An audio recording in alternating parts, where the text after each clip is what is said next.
بسم اللہ الرحمن الرحیم الحمد للہ وکفا وسلام علی عبادہ الذین اصطفى اما بعد فاعوذ باللہ من الشیطان الرجیم بسم اللہ الرحمن الرحیم یا ایہا الذین آمنوا توبوا الی اللہ توبة نصوحا عسى ربکم ان یکفر عنکم سیئاتکم وقال تعالى وتوبوا إلى الله جميعا أيها المؤمنون لعلكم تفلحون وقال تعالى يا أيها الناس إنما بغيكم على أنفسكم وقال تعالى وذروا ظاهر الإثم وباطنه صدق الله مولانا العظيم. قابل احترام بزرگان دین، تھوڑی دیر کے لیے ہم سب کو اس بات کا استحضار کرنا ہے کہ اللہ تبارک و تعالی نے ہم سب کو ایک محدود وقت کے لیے جو حیات اور زندگی عطا فرمائی ہے، جس کے ایک ایک لمحے کا حساب اللہ تبارک و تعالی لینے والے ہیں، اس کی تیاری میں میری 24 گھنٹے کی مصروفیات میں سے کتنا وقت اس کی تیاری کے لیے صرف ہو رہا ہے۔ دنیاوی مشاغل کی کثرت نے ہم سب کے دلوں پر غفلت کے اتنے گہرے پردے ڈال دیے ہیں کہ بسا اوقات ایک انسان شعور سنبھالنے کے بعد قبر اور قبرستان کی ملاقات ایسی حالت میں کر لیتا ہے کہ ایک مرتبہ بھی اس کو آخرت کے مراحل کا تصور نہیں آتا، اور یہ انسان کے لیے سب سے زیادہ شقاوت اور بدبختی کی بات ہے۔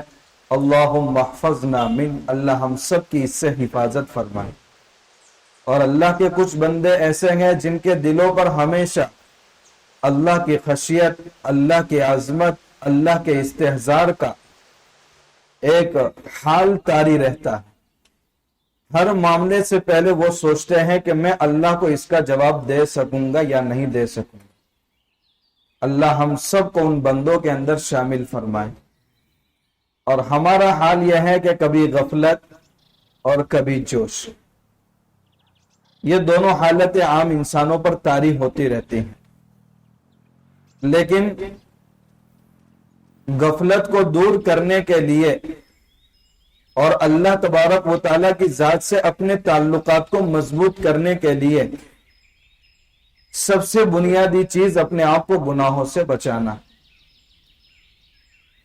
آج ہمارا اللہ کی ذات سے تعلق اور عقیدہ توحید پر گرفت جو ڈھیلی ہو رہی ہے، وہ وجہ یہی ہے اس کی کہ ہماری زندگی کے بیشتر اوقات اللہ کے رسول کے نافرمانی میں صرف ہو رہے ہیں۔ مولانا روم رحمت اللہ علیہ، ان کی مثنوی شریف جو واعظ و نصیحت میں بہت مشہور کتاب ہے، فرماتے ہیں ایک مرتبہ مولانا روم رحمت اللہ علیہ سودا سلف کے لیے بازار گئے۔ ایک دکان پر گئے تو وہاں ایک عورت کچھ چیزیں خرید رہی تھی۔ وہ عورت جب اپنی چیزیں لینے کے بعد فارغ ہوئی تو دکان والے کو پیسے دے رہی ہے، تو دکان والے نے کہا کہ عشق و محبت میں حساب نہیں ہوتا۔ مولانا روم رحمت اللہ علیہ نے جب تاجر کی زبان سے یہ الفاظ سنے کہ عشق و محبت میں چیزوں کا حساب، پیسوں کا حساب نہیں ہوتا، تو مولانا وہی گش کھا کر کے زمین پر گر گئے۔ تو اس تاجر کو بھی بڑا تعجب ہوا کہ اس بندے کو کیا ہو گیا۔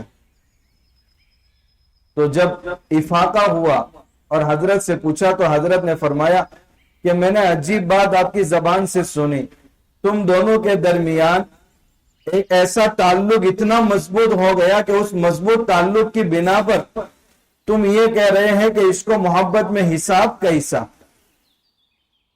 جبکہ میں اپنی حالت دیکھ رہا ہوں کہ میرا تو اللہ سے تعلق اتنا کمزور ہے کہ میں حساب کر کر کے اللہ کا نام لے رہا ہوں۔ 100 مرتبہ ہوا کہ 50 مرتبہ ہوا کہ 300 مرتبہ ہوا، مجھے اس تعلق کی کمزوری یاد آ گئی۔ توڑ دی اقبال نے تسبیح یہ کہہ کر، توڑ دی اقبال نے تسبیح یہ کہہ کر، کیا گن کے نام لوں اس خدا کا جو بے حساب دیتا۔ یہ تعلق ہمارا، اب یہ ہم لوگوں کا تو زیادہ رجحان ایسے گناہوں کی طرف مائل ہوتا ہے، لیکن اللہ کے کچھ بندے ایسے ہیں جن کے بارے میں نے بتایا ہر وقت ایک حال طاری رہتا ہے۔ اس لیے حضرت رابعہ بصریہ کے بارے میں مشہور ہے کہ جب مرغ کو آگ پر بھونا جاتا تھا، ہم سب کے منہ میں پانی آ جاتا ہے کیونکہ لذت کی چیز ہے، لیکن ان کی آنکھوں سے آنسو جاری ہو جاتے تھے، اور استحضار اس بات کا ہوتا تھا کہ اس مرغ کو تو پہلے ذبح کیا گیا، اس کی جان نکالی گئی، اور اس کے بعد اس کو آگ پر بھونا جا رہا ہے، تو اس کو تو کسی بات کی تکلیف نہیں ہو رہی۔ کل قیامت کے دن اللہ ہم کو اپنی نافرمانیوں کی بدولت جب آگ پر بھونیں گے تو ہمارے جسم کے اندر روح ہوگی، انسان کا جسم بدنما بھی ہو جائے گا سزا کی وجہ سے، تو دوبارہ اس پر جلد اور چمڑی چڑھائی جائے گی، اور اسی زندہ ہونے کی حالت میں اس کو تکلیف دی جائے گی، تو ہم اس کو کیسے برداشت کر سکیں گے؟ یہ ہے آخرت کا استحضار اور اللہ کی ذات سے تعلق مضبوط ہونا، جو بہت کمزور ہوتا جا رہا ہے۔ ہم میں سے ہر ایک سوچے کہ اللہ کے گھر میں روزانہ 5 مرتبہ آتا ہوں، لیکن آج سے لے کر کتنے دن اتنے گزر گئے کہ میری آنکھوں سے اللہ کے خوف کی وجہ سے آنسو نہیں نکلا۔